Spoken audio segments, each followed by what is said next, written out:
Going viral with YouTube Shorts isn't just luck, and I can prove it. Last year, my first ever YouTube short got 15 million views in the first 3 months. So naturally, my boss said this: "You need to do that again." But honestly, I had no idea how. Like many creators, I assumed that going viral was just the luck of the draw. The algorithm picks out videos at random and decides to give them millions of views. But then I took a trip through the golden arches. And as I lifted that tasty burger to my mouth, I realized that there might just be a 7-step playbook for viral shorts success. And it's something called the McDonald's method. A big mistake that people make with shorts content is by trying to be way too original with their ideas. After multiple decades, the most successful item on the McDonald's menu is still the classic cheeseburger. They've become the most successful fast food chain in the whole world by serving up this simple idea over and over again, and it's an idea that they didn't even invent. So to get viral views on your YouTube Shorts, you also need to find a great idea that's both guaranteed to work and easily repeatable. You can start by looking at trending topics and other creators within your niche, but for me, the best place to start is by looking at the videos you've already posted. My first short to go viral was about buying fake YouTube subscribers, and judging by the view count and the audience retention metrics, it's clearly a topic that interests people. It's also an idea that's been done by plenty of other channels, which is another proof of concept. And by adding my own unique perspective and style to this existing topic, I managed to get millions of views on my own. So I'm going to use this existing video as a template to go viral all over again by targeting the same audience that I now know exists. And by doing a simple brainstorm of similar ideas, what comes to mind for me is buying fake views, buying fake watch time, buying fake likes. All of these are similar enough ideas that can use the same structure and storytelling as before. Then it's a question of demand. Do people actually want to watch a video about this topic? Looking into keywords is another great way to do your market research and gain a proof of concept. If I go over to TubeBuddy and type in buying fake likes, it confirms that this phrase is definitely being searched for and watched on YouTube. So that's going to be my next idea. And now it's time for what is probably the most important step in making a viral YouTube short. The most successful videos on YouTube have the right amount of story and information to keep the audience watching all the way through. And a satisfying YouTube short script is just like the recipe for the perfect McDonald's cheeseburger. Once again, YouTube shorts are all about repeating a formula that already works. So looking at the analytics of my first viral short, you can see that it already got a very high level of retention, meaning that the script was really good. So I now want to create a new video that's as close as possible in tone and pacing to my recent hit. I ultimately want to create an entire conveyor belt of satisfying shorts burgers to serve up to my audience. So let's now build my next shorts burger together, starting with the bun. Now every burger bun is split into 2 parts. You have the top and the bottom, and it's exactly the same with your short script. The bottom half of the bun is the hook,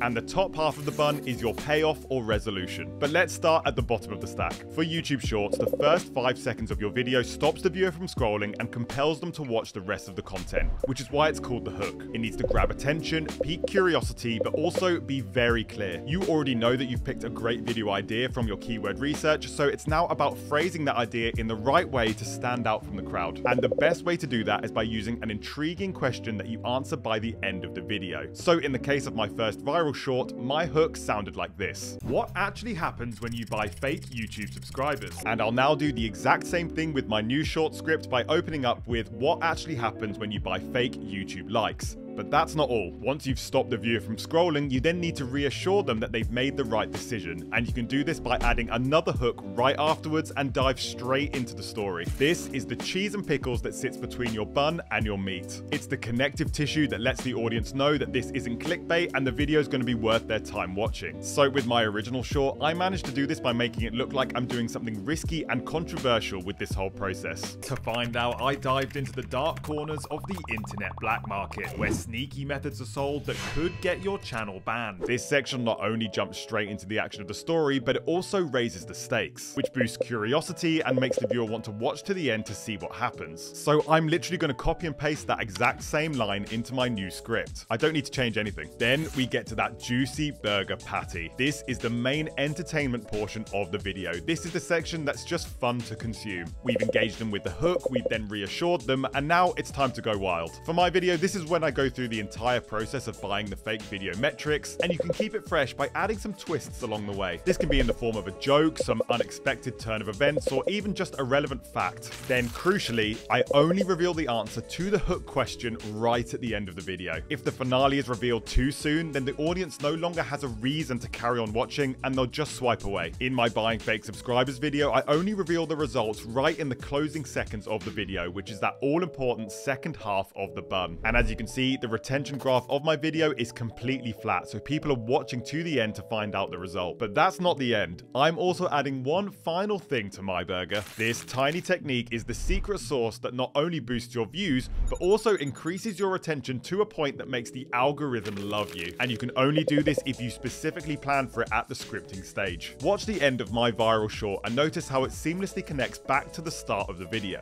And because my followers didn't click on my content, I stopped getting recommended as well. So that is what actually happens when you buy fake YouTube subscribers. Shorts play on a loop in the feed, so if the video never feels like it's ending, you can trick people into watching for a second time. The key to this is not making it feel like the video is coming to a close. Instead, end the video suddenly and connect the last line of your script to the first line. And by doing this effectively, you can actually make your audience retention numbers go over 100%, which really makes the algorithm take notice. So now I've got a brilliant recipe using some tasty retention hacks that have worked for me before, and it's now time to gather my ingredients by recording. And once again, with YouTube Shorts, you don't need to reinvent the wheel. This is the McDonald's psychology. People know that when they walk into any golden arches anywhere around the world, they can eat the exact same satisfying burgers, which is a very comforting feeling. So I'm going to keep the exact same backdrop, the exact same angle, and I've even worn the exact same clothes as my viral video. Keeping things as familiar as possible to your most popular content is a great idea, because when you appear in the Shorts feed again, it means your viewers will recognize you more quickly. I record landscape in 4K, which gives me more flexibility in the editing process, and I even talk a little bit faster for YouTube Shorts to keep that quick pacing. Then it's time to take our recorded ingredients into the kitchen and assemble our burger in the editing process. In the McDonald's production line, they use specific processes to make sure every single burger is exactly the same. So I want to keep my new edit as close as possible to my viral hit by reusing a lot of the same assets. My new script already hits a lot of the same beats as my first video. So after I've imported my footage, removed all the mistakes, and cropped it to that vertical shape, I'm going to copy and paste as many elements into my new edit as possible. I added some of the same B-roll and added the exact same zoom effects to highlight certain moments. And I specifically did this during the hook because this is another great technique for grabbing the attention of your audience. Now when they're scrolling through the feed, the first thing they'll see of my video is a fast-paced camera movement to emphasize my opening line. I also add captions all the way through with the same color and font as before,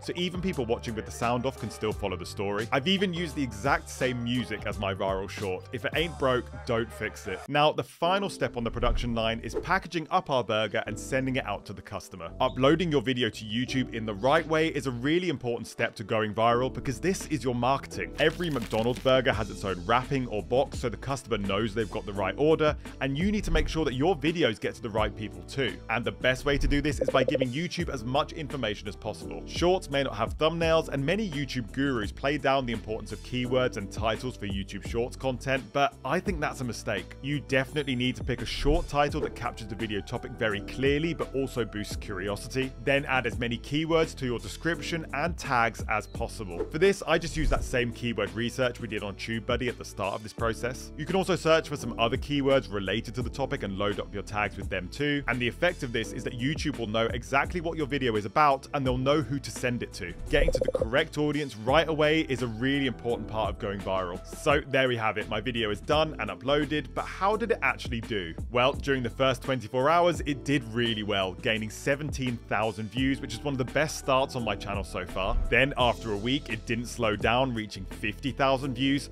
And after 1 month, it reached 86,000 views before it started to slow. And at this point, you can say that the video is done well, but it's really not a viral YouTube short. But we're still missing one final part of my McDonald's playbook, and that is to wait. My first YouTube short didn't go viral until 3 months after uploading, and this one was no different. It also turns out that there are 2 specific metrics inside your analytics that YouTube looks for before sending your video viral. And if these numbers aren't right during the first month, then they won't push out your video to more people. The first is the viewed versus swiped away graph, and the second is your audience retention. The viewed versus swiped graph needs to be over 70% if you want your video to go viral, and mine was at 77%. Your retention also needs to be over 80%, but mine was at 90%. So the video is definitely hitting the right benchmarks, and after 2 months of waiting, the views suddenly skyrocketed, jumping to 345,000 views over the course of a couple of days, and after 3 months, it was over 3 million views, which makes it a certified viral YouTube short, which made my boss